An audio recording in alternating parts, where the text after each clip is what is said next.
Okay, in today's lesson, we are going to introduce the derivative of the natural log function ln x. So the derivative of the natural log function is 1 over x, and x is positive. So this is the first form of the derivative of the natural log function. But the form that we are going to use most of the time is the second form. That is the derivative of the natural log of some function f. So here we are using the chain rule to get the formula. The derivative of natural log of fx is 1 over fx times f prime of x. So f prime of x is the derivative of the inner function, and this first term is the derivative of the outer function evaluated at the inner. So this is just the application of the chain rule. So you need to remember both formulas. Okay, let's do an example. So we want to find the derivative of this function f. So if you look at this function, it's a quotient. So quotient means you need to use the quotient rule. So let's define u. U is the numerator, which is x. V is the denominator, which is 1 plus ln x. Now find u prime, which is 1, using the power rule. Then v prime, derivative of 1 is 0. Derivative of natural log of x, using the formula we discussed in the earlier slide, it's 1 over x. So we use this formula, the first one. Derivative of natural log is 1 over x. So once we have the four terms, we can use the quotient rule. So let's recall the quotient rule. So the quotient rule is vu prime minus uv prime over v square. So then f prime of x is, the denominator is v squared, so 1 plus ln x squared. Then the first term in the numerator is v times u prime, so 1 plus ln x times 1. Then the second term is made up of u times v prime, so u is x, v prime is 1 over x.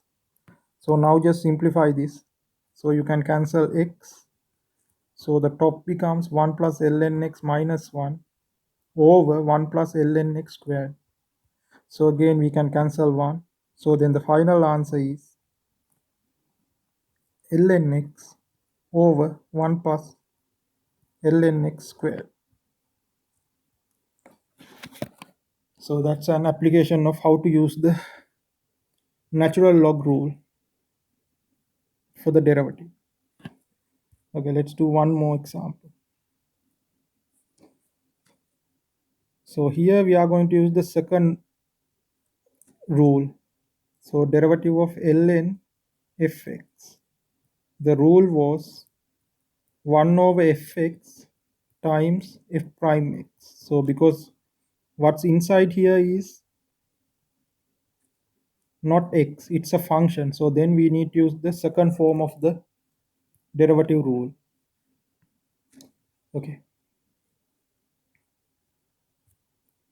And this can be done using two ways. So the first method is the long way of doing this.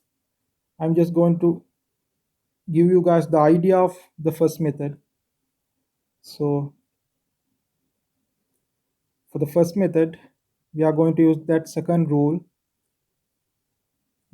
that uses the chain rule. So the outer function is the log, the inner function is what's inside the log. So then the derivative is, the first part is the derivative of the outer function, which is the derivative of the log function, which is 1 over whatever inside the log.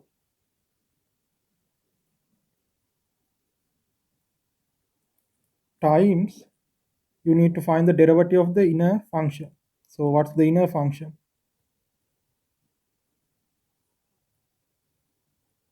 That one. So to complete the answer, you need to find the derivative of this inner function using the quotient rule and the chain rule. So this will take some time to calculate because of these powers and the quotient. So using this method, you can still find the answer, but it's going to take a lot of time to complete. So because of this, there's an easy way of doing this, the second method. So this is the first method. You guys can complete it using the quotient rule, and the answer is correct using this method also. So the second method is the easier way of doing this type of question.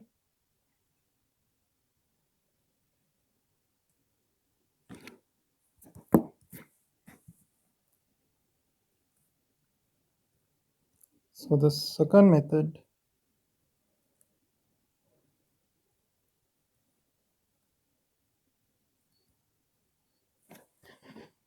here we first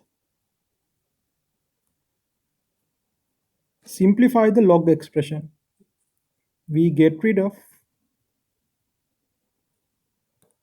products, quotients, and powers from the log expression using the log rules. So here the first thing I have is a quotient. So a quotient can be written as a difference using the log rules. So I got rid of the quotient inside of the log. So I wrote it as a difference. Now if there's roots, convert them into powers. So square root means half power. Okay. Next, you simplify term by term. So the first term, there's a power. So you need to get rid of that power using the exponent rule. You need to move it to the front. And for the second term, you need to do the same thing. There's a power. So using the exponent rule, you need to move it to the front. And there's no quotients or products. So you don't need to worry about them. So then g of y is equal to 5 ln 2y plus 1 minus half ln y squared plus 1. So now we have gotten rid of every product, quotient, and power in the log terms. Now differentiate this function.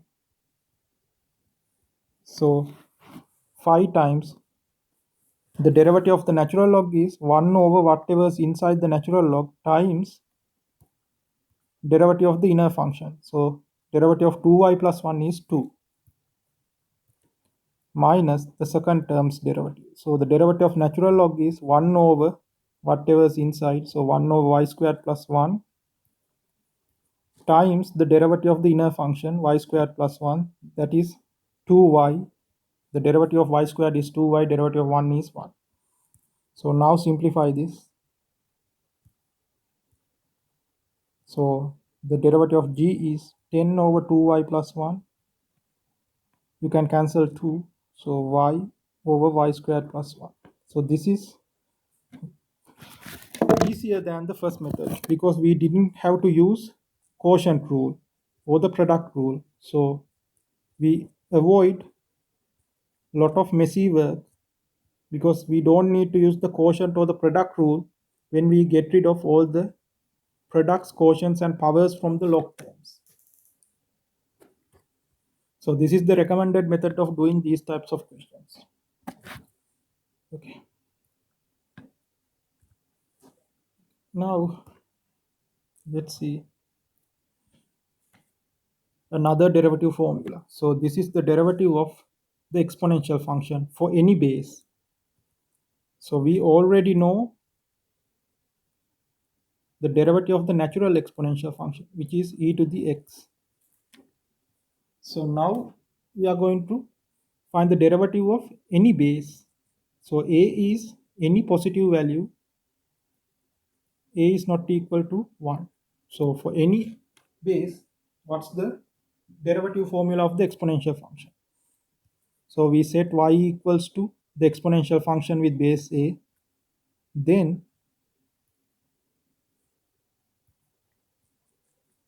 using this rule for exponentials, e ln a is equal to a. So using this e ln a is equal to a, I am replacing a with e ln a. So I replace a with e ln a, they are the same. So then I multiply the two exponents, so x times ln a in the exponent. So I rewrote y in this form, e to the x ln a. Now the next step is differentiate with respect to x. So then dy over dx is equal to, using the chain rule, e to the x ln a times derivative of the inner function. Inner function is x times natural log of a. Natural log of a is a constant. So then you need to differentiate x. X derivative of x is 1. So 1 times ln a is just ln a. So now we just rewrite it in the correct formula form. So this part, from this line, we know it's equal to y. And we know from the first line, y is equal to the exponential function a to the x. So by replacing this first term by a to the x, we get the correct formula for the derivative of the exponential function for any base. So you can use this to get the derivative of the natural exponential function using this formula. It's going to be e to the x times ln e. And we know ln e is equal to 1. So then that's why derivative of the natural exponential function is equal to e to the x. Okay, let's do a couple of examples. So this one, so we are using this formula. The derivative is equal to a to the x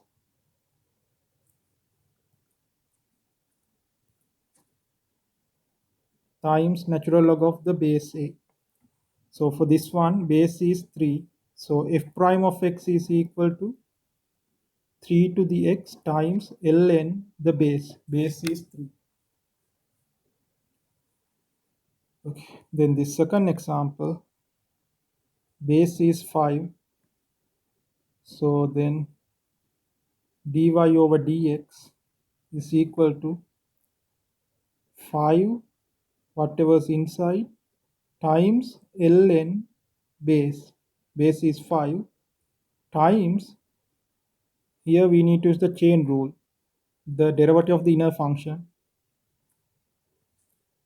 So derivative of the inner function is derivative of negative 1 over x. So you need to find that derivative. So let me do it here. So negative 1 over x is negative x to the negative 1. So I just rewrote 1 over x as x to the negative 1. Then using the power rule, the derivative is this one. So negatives cancel out, x to the negative 2 or 1 over x squared. So then